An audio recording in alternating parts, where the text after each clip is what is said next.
Ari Jones, I asked all these people. To hold it. Yeah, and then finally Braj agreed.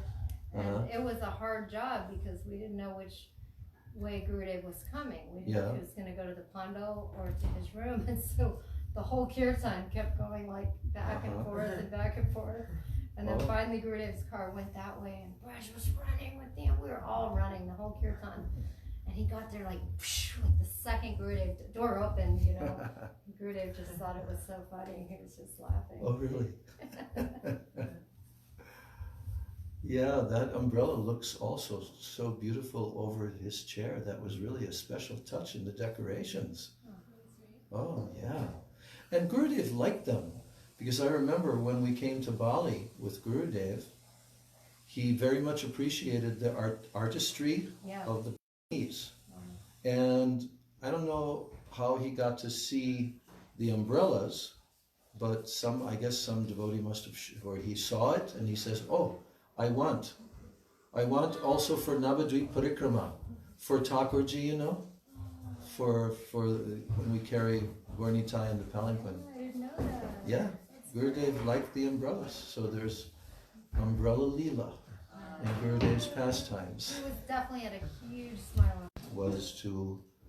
I started to do this the first day, on the 10th, to read Srila Gurudev's Katha when he came first to the West.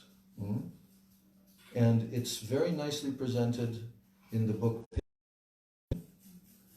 And the more that I read through that, the more I said, yeah, this is a really good and vital topic for everyone, you know, to again hear. And especially to hear it, especially for like the senior experienced devotees, to be able to see how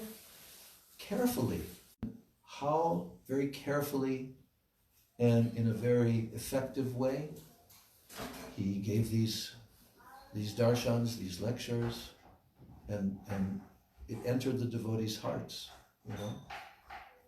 So Gurudev stuck very closely to Chaitanya Charitamrita, Adi Lila, first chapters.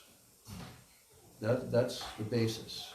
Adi Lila first chapters, up to chapter 4 especially, right? And he covered all these different topics about Mahaprabhu's reasons for appearing, but he kept on highlighting, you know, what is the mission of Mahaprabhu? Like we read yesterday, I read that quote when Gurudev was being interviewed. Also, that was in the end, I think, in 2010. What is your vision of your International Pure Bhakti Yoga Society? And what did Srila Gurudev, what was the main point that Gurudev made in that? Do you remember? Knowledge, love, and affection. No. That's part of the topic, but to present for future when we advance more like this, you know.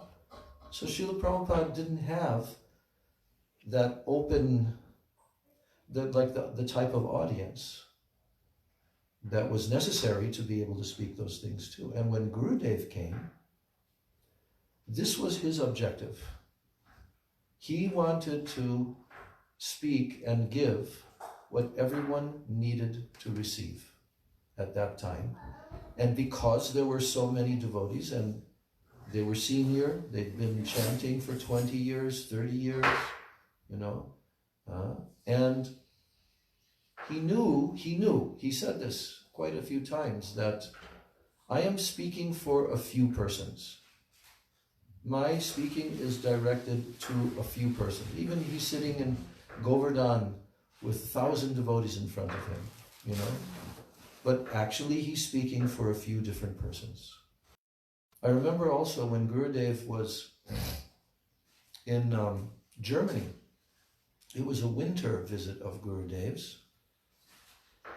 And it was also the time period of Srila Bhaktisiddhanta Saraswati Thakur's appearance day, which was also the same day that Gaur Govinda Maharaj disappeared.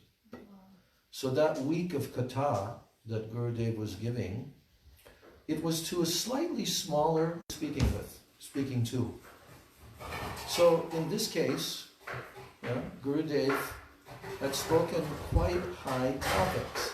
I don't remember exactly which topics exactly. I can't remember. We'd have to look at his so forth, right? So, but on the day that he was leaving, the next day, in the morning time, everything was being prepared and he was going to leave. So I remember coming into Gurudev's room, and there was only one or two devotees with him. Everybody was busy packing their bags and everyone was leaving. And I remember saying to Gurudev, oh, that's why he spoke that in response to Yashodanandan's question to Gurudev. What is your vision of your society? And that was always Gurudev's vision. I should read that quote again. It's very short, but it's on my phone. But I've sent it. I've shared it. I've shared that. So you can check on my Facebook page, and you can find it. It was just a couple of days ago. Arrived of explaining who is Chaitanya Mahaprabhu and Mahaprabhu's mission. Why did he descend from Goloka Vrindavan? Why did this personality, the combination of Radha and Krishna, come into this world? What was his main reasons? And this is what Krishnadas Kaviraj Goswami, following in the line of Swarup Damodar Goswami, who wrote those original shlokas, this is the topic. In the beginning of Chaitanya Charitamrita, Gaur Tattva, Guru Tattva, and then coming into Radha Tattva, right? And then Gurudev would always emphasize chapter number 4. He said, you must carefully read and try to enter into a deep understanding of 4th chapter of Adi Lila. And he said, if one does that, they will not really be able to understand Chaitanya Charitamrita unless you enter into the 4th chapter. Because what is discussed in the 4th chapter is Shri Krishna's 3 desires that had to be fulfilled. His 3 desires. Written by Swarup Damodar Goswami, Sri Radhaya has made the perfect presentation of Radha Tattva in that chapter. In chapter 8, Madhya Lila, when Mahaprabhu meets Ramananda Roy, there also is very extensive description of Radha Tattva, Gopi Prem, all these topics that Mahaprabhu wanted to hear from Ramananda Roy. We're losing the feed, so I have to put it near the window. Okay. Yes. So, when I was thinking of what to read that is so much connected with these days of celebration of Gurudev's 100th anniversary, then I was looking through the list of all Gurudev's books, and I was looking at different books, and then I thought, and I started to read like an overview of this pinnacle of devotion. And I was also present there when he gave those lectures in Australia, and I think it was also combined with some of his katha that he gave in Houston when he first arrived. But it was that topic of Chaitanya Charitamrita, first 4 chapters. And so when Gurudev came down to Australia the very first time, which was his 2nd tour, after his first tour here in '96, then after Kartik, just at the very end of December, Gurudev flew to Malaysia for his 2nd tour. And that tour was planned out that Gurudev would stop in Malaysia first, then he would go down to Australia, and from Australia he would go to Bali, Indonesia, and then he would return to Singapore, right? Those 4 places. And also Gurudev squeezed in a trip over from Australia to Fiji. Yeah, and that's when Gurudev began to capture his sheep. When Gurudev came back, he was in a very feisty mood because he was only gone for a few days, and we were going on with the programs, and then he returned back. And we greeted him at this little airport in Murwillumbah, and Gurudev sitting there as they're getting his luggage, and he had this like a feisty look on his face. And then he said, we were asking him, how was it preaching, Gurudev? How was this? And he said, the lion saw the sheep and he jumped. He repeated that a few times. He saw the sheep and he jumped. Yes, because there were 5 brothers. We all know them. Punjas. They used to call them the Pancha Punjas, like the Pancha Pandavas, And 2 of those brothers got initiated by Srila Prabhupada, the elder ones, right? But there were 3 still there. And all the problems that were given by our revered godbrother Tamal Krishna Maharaj to Gurudev and his preaching. He tried to stop his preaching, in Fiji especially. But that's why Gurudev, he wanted to teach a lesson to Tamal, and he wanted to also, help all of the Fijians through the Punjas. And they were one of the wealthiest families on the islands. They owned many, many different businesses and properties, and everybody knew who the Punjas are, So, when he went there, Kantibai, who was the next eldest, Gurudev stayed in his house, and he initiated him and his wife, right? And then there was, I'm forgetting their names, but there was another brother, 2 brothers. No, Vasudev is the oldest. And he and Bhuvana Mohan were the 2 eldest. Actually, Bhuvana Mohan was even older than Vasudev. But those 2 got initiated by Prabhupada, right?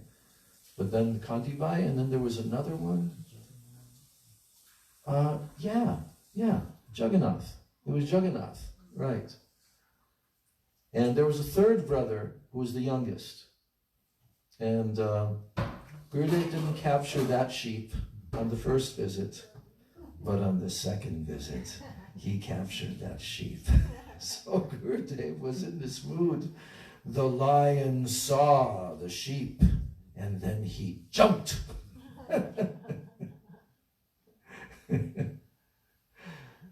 So,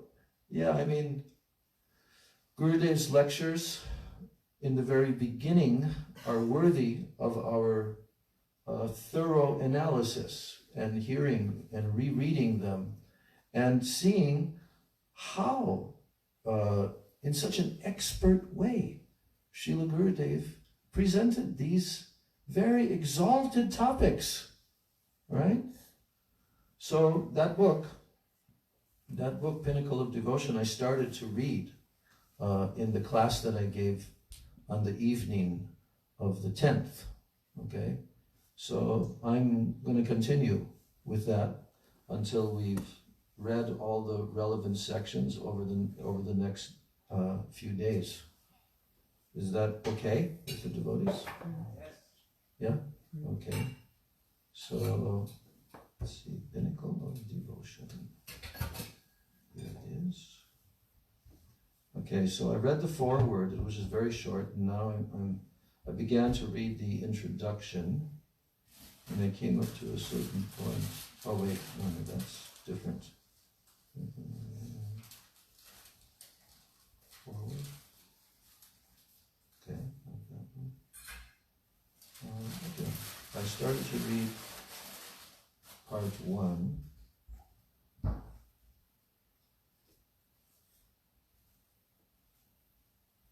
Okay. Gurave Gaura Chandraya Radhikaya Itadale Krishnaya Krishna Bhaktaya Tadbhaktaya Namo Namaha Om Ajnana Timirandasya Jnananjana Shalakaya Chakshuran Militam Yena Tasmai Shri Gurave Namaha Vancha Kalpatarubhascha Kripa Sindhubhevacha Patitanam Pavanebhyo Vaishnavebhyo Namo Namaha Namo Mahabhadanyaya Krishna Prema Pradayate Krishnaya Krishna Chaitanya Namini Gaura Tishe Namaha He Krishna Karuna Sindho Dinabandho Jagatpate Gopesha Gopika Kanta Radha Kanta Namostute Tapta Kanchana Gaurangi Radhe Vrindavaneshwari Vrishabhanu Sute Devi Pranamami Hari Priye Jai Shri Shri Radha Govinda Ki Jai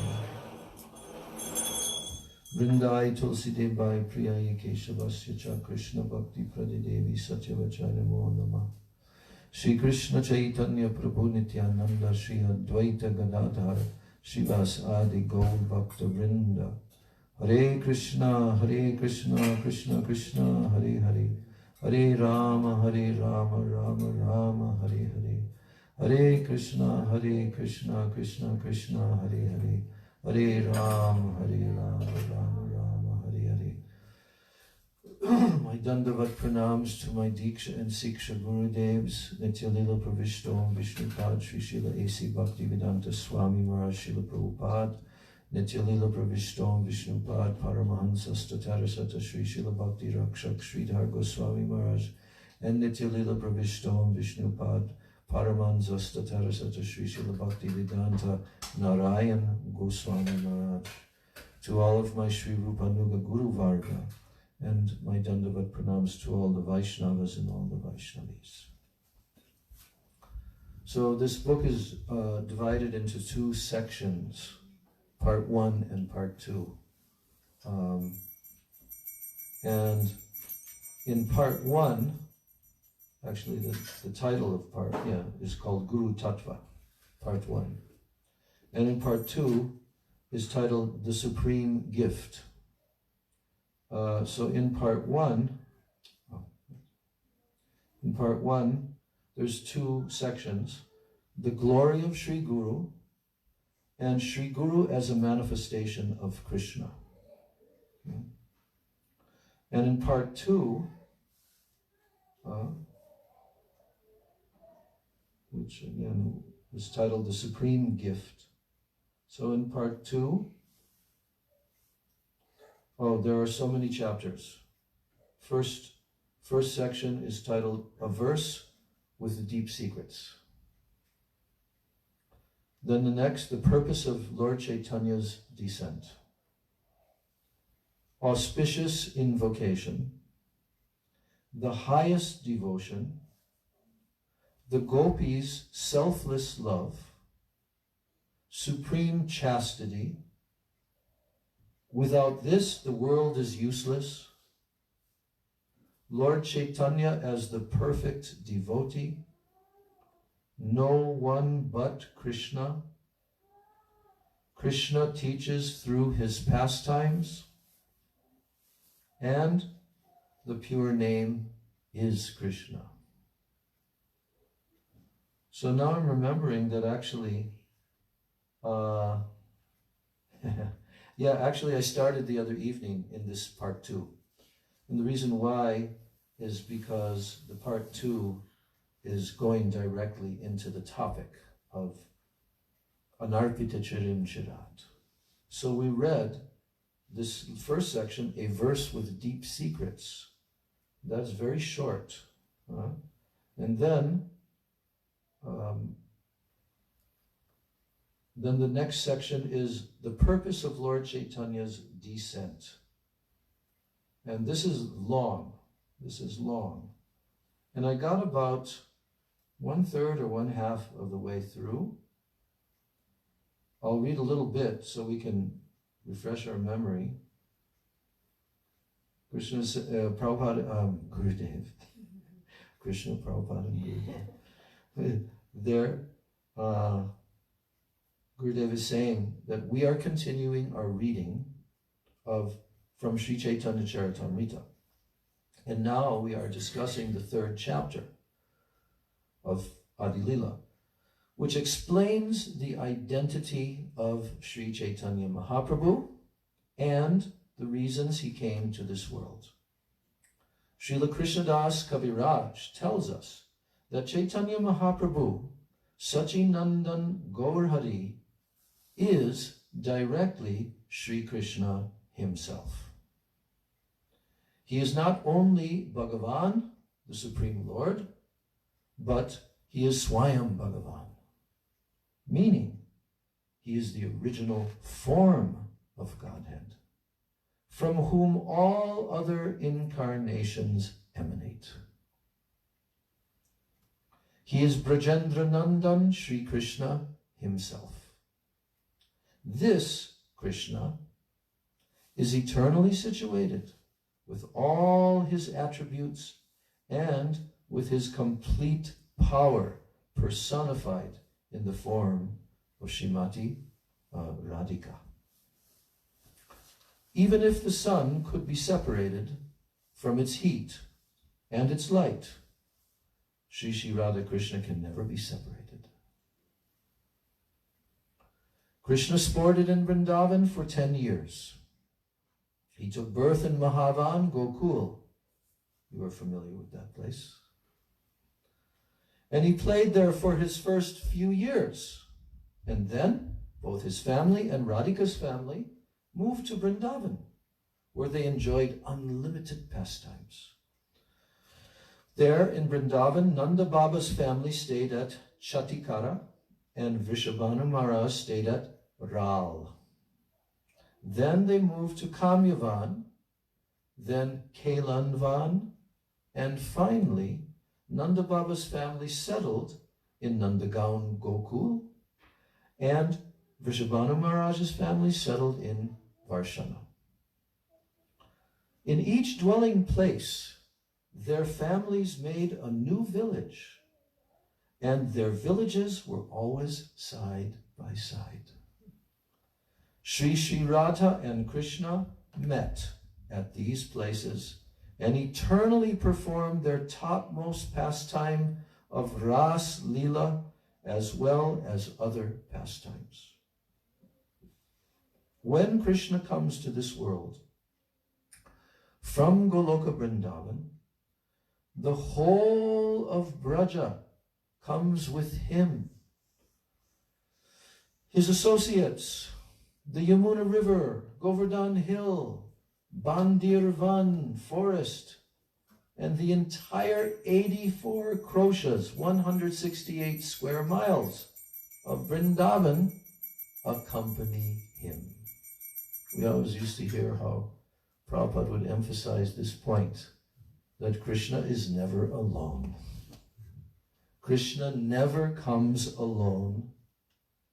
And he said, just like a king, does a king go anywhere alone? No. The king is always accompanied by so many personalities. So Krishna doesn't come alone.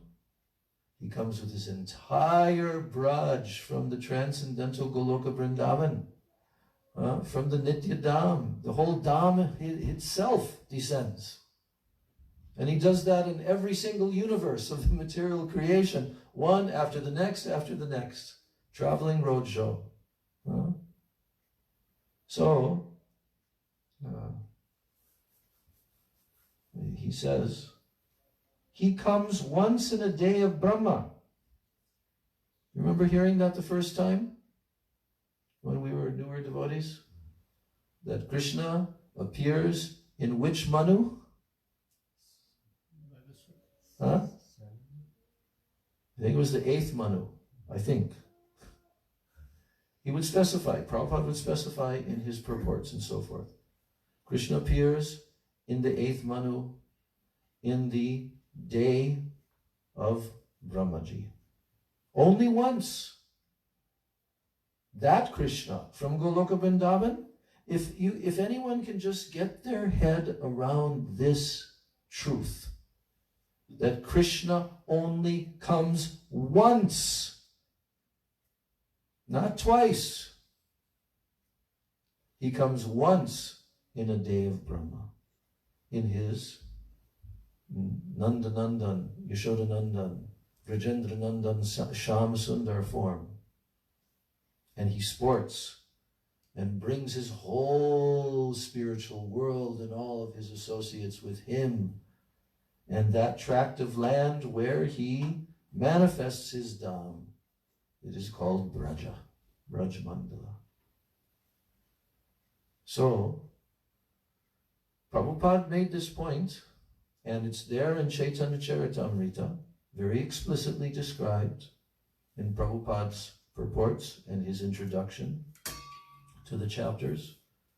How long is this time period? That he only once in a day of Brahma. And when we actually looked at the figures or the mathematics of it, right? So then we multiplied.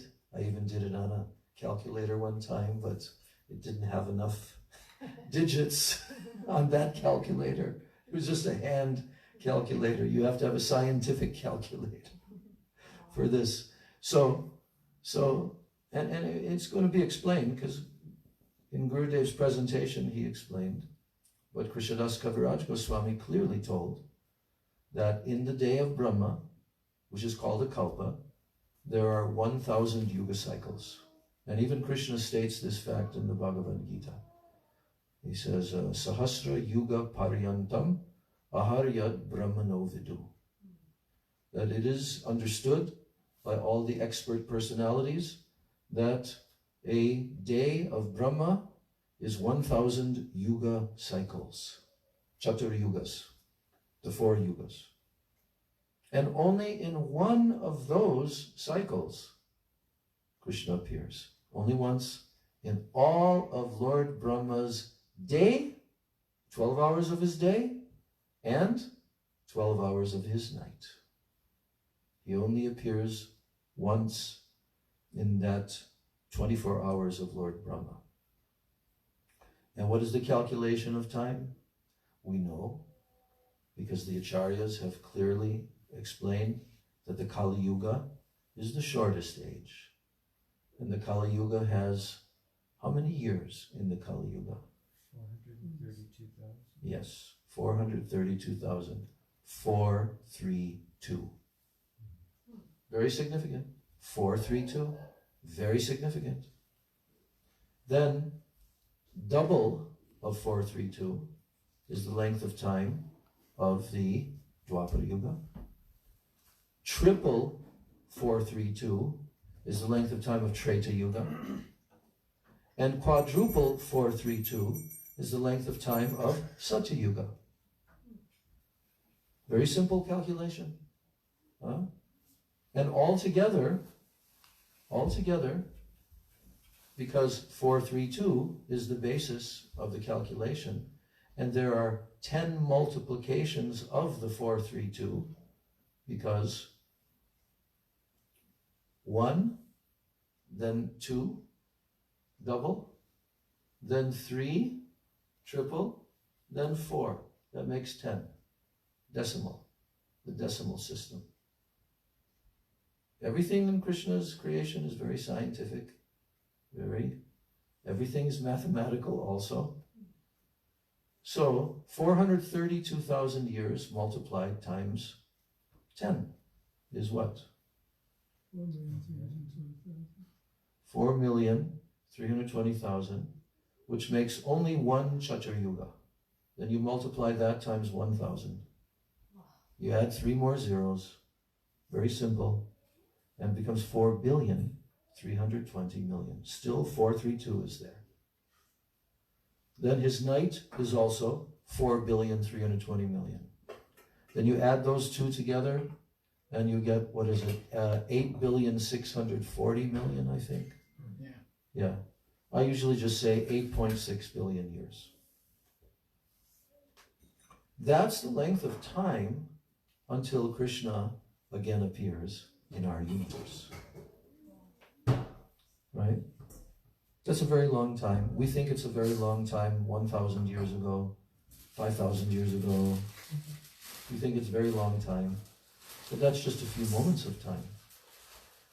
So the thing about Lord Chaitanya Mahaprabhu, which Krishnadas Kaviraj Goswami is explaining, is that that same Krishna stayed on our planet 125 years, and then he departed, went to the next material universe with the roadshow, right?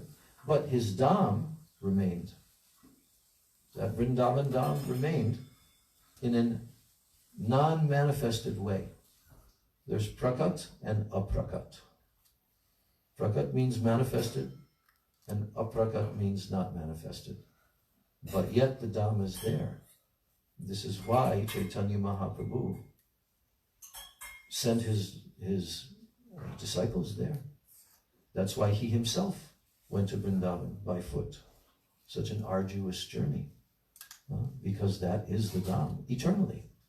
It's in the material universe, but that is the Dham, and that's where the pastimes manifest, in the hearts of the great devotees.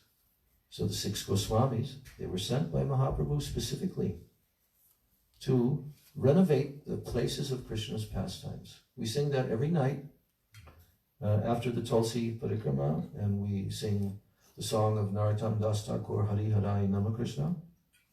Then we say, H.I. Gosai Jabe Braje Koilo Vas. That means these 6 Goswamis, they went and they resided. They did Vrajavas. Vraje Koilo Vas.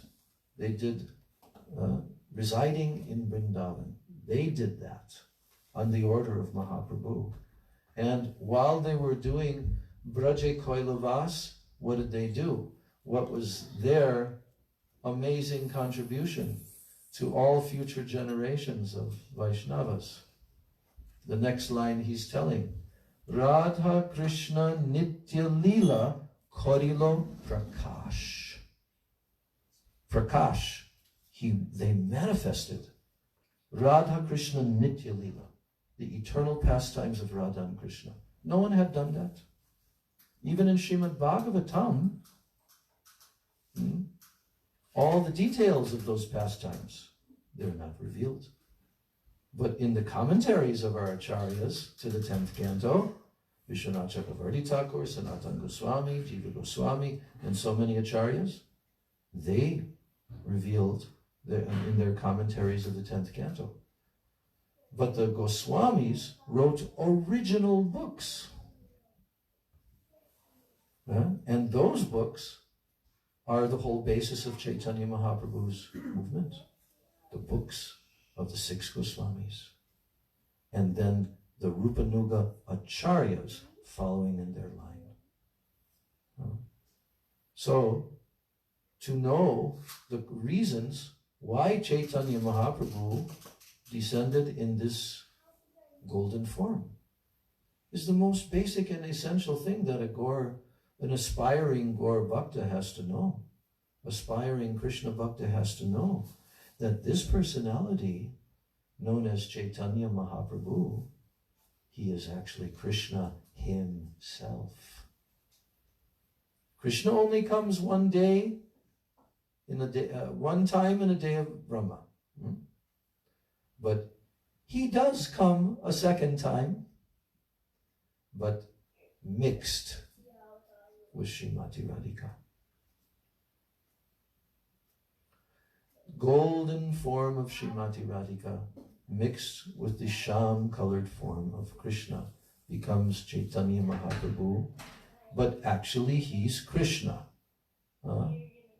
Antar Krishna, Bahir Gora. Jiva Goswami wrote. Antar, internally, he is Krishna, but Bahir, he is Gora. So Srimati Radhika's golden color, her bhavs, her kanti, they have completely covered Krishna. Why? Because he has 3 desires.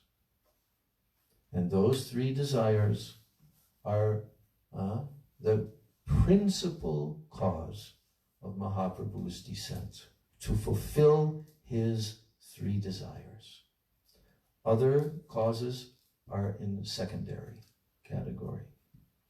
This is essential to know, that the whole Leela of Mahaprabhu is to taste Srimati Radhika's Unnata Ujjvala Prem, and also because he's supremely merciful, Parama Karunyata, also for him to distribute sprinkles. This was Gurudev was saying in Australia, sprinkles of her prem for the jivas, which cannot be directly given to the jivas. Their constitutional form is not able to accommodate directly Srimati Radhika's Unnata Ujjvala Prem Ras. Only Krishna and expansions of Srimati Radhika. But for the jivas, it can be given, which was never given before. Anarpitat Shiram Sharat Karunaya Avatirna Kalo. Not given before, but it can be given in this form. The Shriyam, the beauty. Unnata Ujjvala Rasa Sva Bhakti Shriyam. The Shriyam, the beauty of Srimati Radhika's frame, of her Mahabhav, of this highest moods of Srimati Radhika that Krishna came to taste. Now he's distributing that in an acceptable way for the jivas, and that is called Palya Dasi Bhav, Manjari Bhav, and Gopi Prem. You see? So the jivas who are coming in contact with Chaitanya Mahaprabhu's movement in this material world, they are meant for this. Mahaprabhu is giving this distribution to the fortunate jivas who are now meant to attain that which is never been given before and never can be given by anyone, because it can only be given by Radha and Krishna combined. So this is like how Gurudev was preaching in Australia. It's very interesting. We're going to be reading those lectures and trying to go deeply into an understanding of how spectacular was this presentation of Srila Gurudev's. So we have our time limits, and we had long days of so much Katha, and now we're going to have the arti. You had one question? Yeah. Is it a short one? Yeah. So that means that the only time that the jiva souls can access this Palyadasi, the Palyadasi goal is when Mahaprabhu comes? Yes. Only in this yuga. And how often? That's why this, what? How often does Mahaprabhu come? Same as Krishna, once in a day of Brahma. He always comes after Krishna. Because Krishna came to exhibit his eternal pastimes and attract all the jivas, but he also felt that he is not distributed. Okay, so that means that all the other jivas and all the other yugas are completely screwed. They don't get to have the opportunity to... You cannot use that term.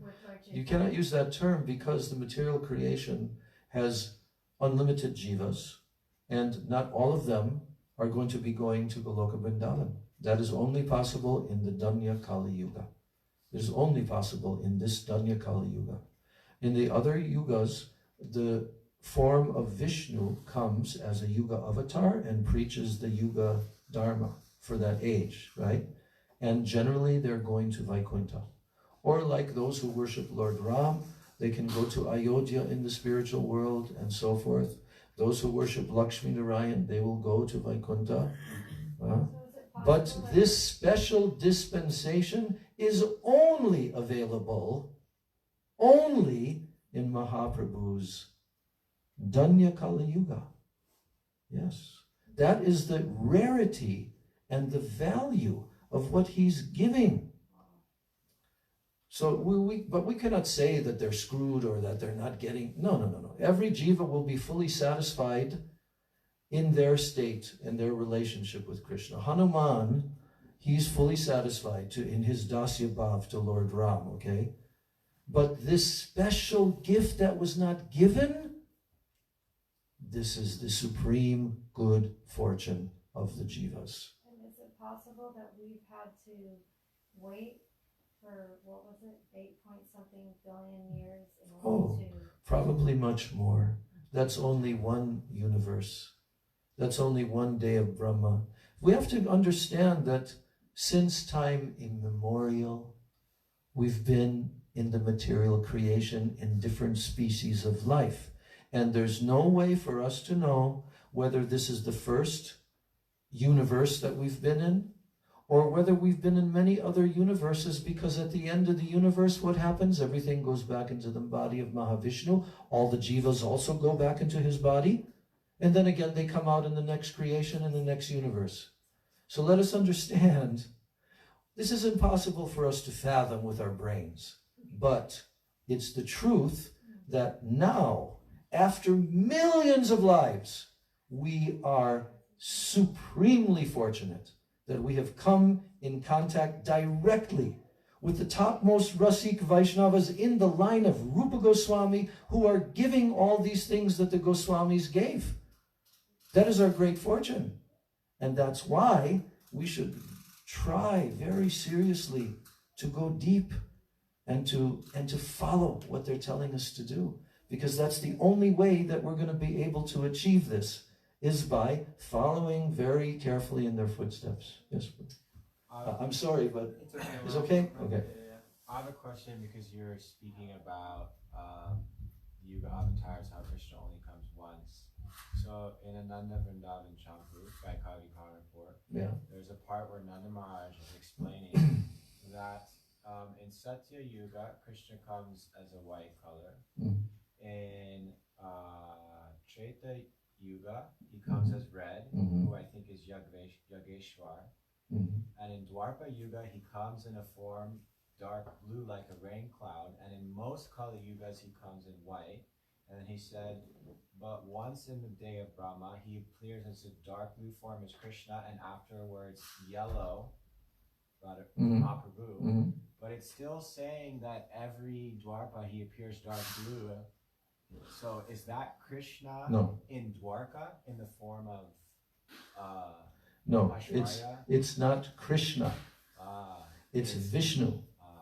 All of the Yuga avatars are Vishnu expansions. They're not the avatari, Krishna himself. The avatari only comes into the universe once in a day of Brahma. But all the other yugas, the four that you just mentioned, they're all Vishnu avatars. And they're preaching the Yuga Dharma for each age, the appropriate Yuga Dharma by which the jivas can attain liberation and go to the spiritual world. But because Vishnu cannot give Krishna Prem, okay, so they achieve Vaikuntha Prem. Yes. So, but it says white for Satya and Kali, so is the Kali one Kalki, or is... No, he's not a Yuga avatar, he's a Leela avatar, Kalki. He's one of the Das avatars. They're all Leela avatars, not Yuga avatars. But does he come at every end of every Kali Yuga, Kalki? Kalki does, but... To bring in Satya, right? Well, yeah, I mean, that's the general, and you can find that in the 12th canto. However, Gurudev made a quite revolutionary statement, which even persons like Tirtha Maharaj were questioning, you know. Yeah. But Gurudev said, in the Danya Kali Yuga, when Chaitanya Mahaprabhu appears, it's not just 10,000 years, because Prabhupada referred to 10,000 years, you know, like the period of the golden period of Mahaprabhu. But Gurudev said, no, the whole Kali Yuga. It will not it will not become like described in the 12th canto because of Mahaprabhu's appearance in this Kali Yuga. It does not become degraded as it did in all the other Kali Yugas. And Kalki has to appear to kill all of them because that's the only way that they can get liberated, because they become so degraded. But in the Danya Kali Yuga, Gurudev very clearly, he told this and he defended it, that no, Kalki will not come. Kalki will not come in the Danya Kali Yuga. One in response to Manju's point, I don't know if this helps a little bit. There's an example given that if you have a big glass and a little glass, and they're both full, the little glass isn't thinking, why can't it be like the full glass? Yeah, that's a good example. If you have a large glass and a small glass and they're both full, the little glass is completely satisfied. Yeah. We've learned that because you're completely satisfied that he's full. Oh. That's the example of a glass. But you know, this has also been stated. It's in the Chaitanya Charitamrita also. Each devotee feels that his relationship with Krishna is the best for him. It's not that they're feeling inadequacy, that I don't, why didn't I become a gopi? I'm only a cowherd boy, or like that. Yeah. Just a quick question. It's about cultural memory. Is there no art or literature left, no Brahma Samhita, even in other yugas, so that there's knowledge of the beauty and Leela of Krishna, of Goloka Vrindavan? In other what yugas? In other, throughout the creation, throughout time. Is there not a cultural memory, art and literature? To some extent. But look what the truth about, there's a verse, I forget which chapter it is in Chaitanya Charitamrita, but it's explaining there, Srila Kaviraj is explaining that Chaitanya Mahaprabhu appeared and he sent the Goswamis to again revive that which had been lost in course of time. And we're looking at only 5,000 years, 4,500 years, okay? Okay? So if it can become lost completely, all the memory of Krishna's pastime places, this and that, it was not fully lost, right? But over time, it becomes lost. So if you're talking about like going from one yuga to the next, the Vedas are always there. In the Vedas, there are also many in the original Vedas, there are many statements about Krishna. We also hear that the personified Vedas, the Upanishads, Rishichari, Gopis, you know, they were actually worshipping in a different yuga, in Dwapara Yuga, they were worshipping with Gopal mantra. Oh, sorry, in Treta Yuga, the Rishicharis, the ones who were in the forest of Dandakaranya. And that's why Lord Ram came to them. And they were attracted to him because they had been chanting Gopal mantra and worshipping. So Gurudev did say, the Hare Krishna Mahamantra is always there. It doesn't like it completely disappears, but there's specific mantras for specific yugas also. And when Chaitanya Mahaprabhu came, of course, the Hare Krishna mantra has been there. It's not that Mahaprabhu introduced a new mantra. That is one of the Vedic mantras, right? But Mahaprabhu empowered that Mahamantra to give Braja Prem. That's the unique thing about chanting Harinam Samkirtan in the line of Chaitanya Mahaprabhu, because he empowered that mantra to give Braja Prem and transport all the jivas to that highest realm, right?